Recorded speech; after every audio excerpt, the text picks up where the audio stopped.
Start करते हैं। देखिए ये वीडियो बहुत इंपॉर्टेंट आपके लिए होने वाली है, क्योंकि ना पता है ना मैक्सिमम स्टूडेंट को ये प्रॉब्लम आती है कि कॉपी लिखने की बहुत प्रॉब्लम आती है। उनका या तो कुछ क्वेश्चन लिखते हैं उनका क्वेश्चन छूट जाता है, तो आपको हम ये याद सिखाएंगे कैसे कॉपी लिखा जाएगा। चलिए देखिएगा बहुत ध्यान से। देखिए सबसे पहला काम आपका ना सेक्शन हाईलाइट करेंगे आप।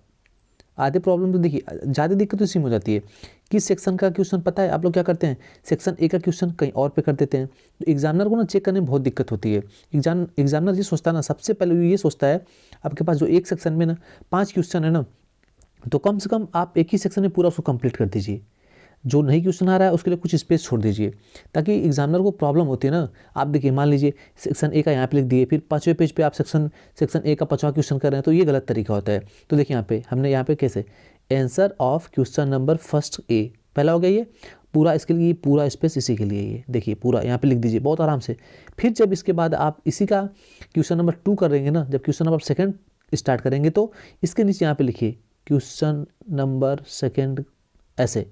मतलब आपको ये तरीका होना चाहिए कि सेक्शन ए जो हो उसका सारा का सारा क्वेश्चन लिख दीजिए। इसके बाद आपका कंप्लीट होगा तो आप क्या करिएगा, फिर सेक्शन बी डालिएगा। जैसे एमसीक्यू है, मान लीजिए सेक्शन बी में एमसीक्यू है, आप सेक्शन ए में एमसीक्यू है, तो यहाँ पे पहले लिखेंगे सेक्शन ए और फिर इसके नीचे जरूर लिखेंगे आप एमसीक्यू।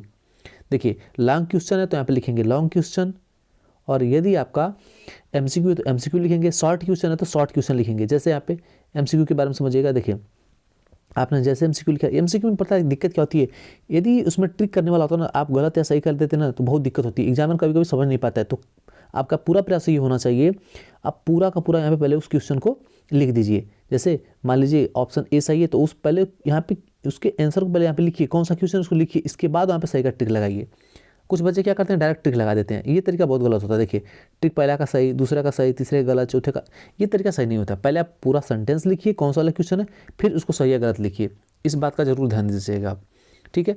और तीसरी बात, जो लॉन्ग वाले क्वेश्चन होते हैं ना, जो लॉन्ग वाले क्वेश्चन होते हैं, हम आपको ये कहेंगे कि आप पूरा उसको एक पेज में पूरा कम से कम लिखिए।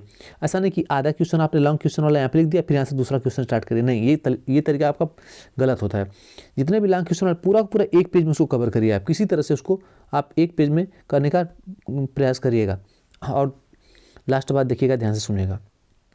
देखिए एक भी क्वेश्चन आपको छोड़ना नहीं है, सबसे दिक्कत इसी में प्रॉब्लम होती है।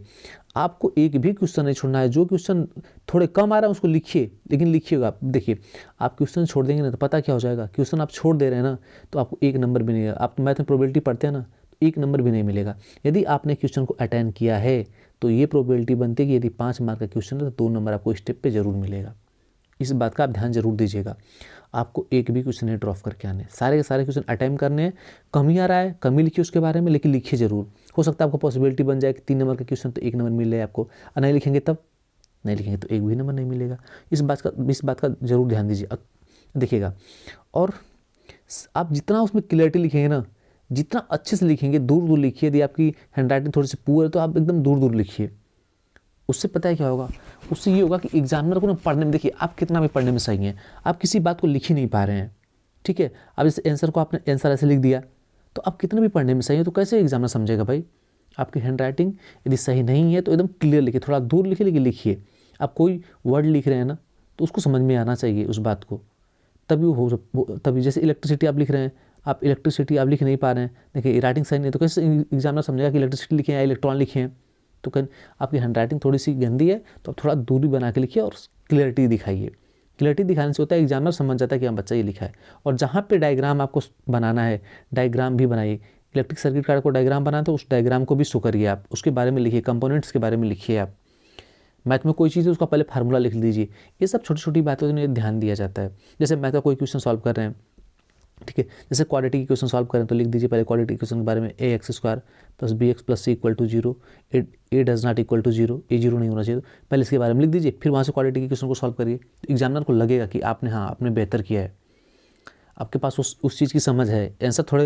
आंसर आने में कोई दिक्कत आ रही है लेकिन तभी भी ये आप उसका पूरा का पूरा उसके बारे में थ्योरी लिख रहे हैं तो उसको समझ में आएगा कि हाँ इसके आपके बारे में जानकारी है। तो इस बात का आप ज़रूर ध्यान दीजिएगा। Thank you.